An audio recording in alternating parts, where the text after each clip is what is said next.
দীর্ঘ প্রতীক্ষা শেষে ফসল ঘরে তোলা হবে। নতুন ধানের গন্ধে ভরে উঠবে কৃষকের উঠান। মুড়ি, মুরকি, পায়েস সহ নানা আয়োজন চলবে প্রতিটি বাড়িতে। আবহমান বাংলার এসব অনুষঙ্গ নিয়ে চারুকলার বকুলতলায় উদযাপন হলো নবান্ন উৎসব। নাচ, গান আর আবৃত্তির পাশাপাশি ছিল নানা খাবারের পসরাও।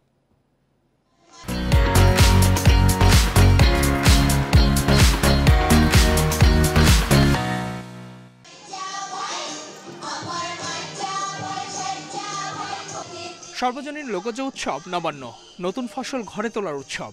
শীতের আগে হেমন্তে কৃষক নতুন ফসলের ঘ্রাণে মাতোয়ারা হন। গ্রাম জুড়ে ছড়িয়ে পড়ে উৎসবের আমেজ।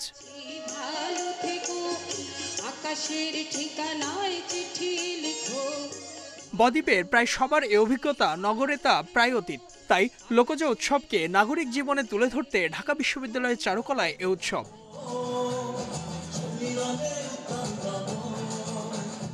জারি, শাড়ি, মুর্শিদি গানের পাশাপাশি চলে নৃত্য। আবৃত্তিতে ফুটিয়ে তোলা হয় শেকড়ের বন্ধন। পাশাপাশি ছিল মুড়ি, মুরকি, মোয়া বা নতুন ধানের পায়েস।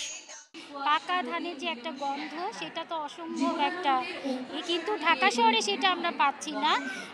আর এই যে আজকে যে অনুষ্ঠানটা হচ্ছে, আজকে মনে হচ্ছে এটাই নবান্নের একটা গান পাচ্ছি আমরা। নবান্ন উৎসব আমরা ভুলেই যাই এই ঢাকা শহরে থাকতে থাকতে, কিন্তু এখানে আমরা এসে আসলে নবান্নের একটা খুব ভালো ফিল পাওয়া যায়। বাচ্চা কাচ্চা অনেক আনন্দ পায়। ঘরে থাকতে থাকতে যে একটা কোঠা আন্দোলন গেল, ওটার জন্য সবারই মনে খুব দুঃখ ছিল।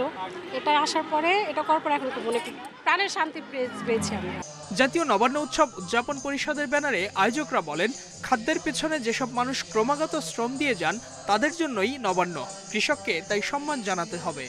নবান্নের মাধ্যমে কৃষকের গোলার ভরা ধানের যে আনন্দ, সে আনন্দকে যেমন ভাগ করে নিই, তেমনি কৃষকের এই ধানটি ফলানোর যে কষ্ট, ন্যায্য মূল্য না পাওয়ার যে কষ্ট, সেগুলো আমরা ভাগাভাগি করে নিতে চাই। এবং প্রজন্মের অন্তরে আমাদের নতুন প্রজন্মকে জানাতে চাই, গ্রাম আছে, কৃষক আছে, তারাই আমাদের মূল ভিত্তি। ছুটির দিনে প্রায় 4 ঘন্টার এ উৎসব উপভোগ করেন বিভিন্ন শ্রেণী পেশার মানুষ। Ijazur Rahman, independent news, Dhaka.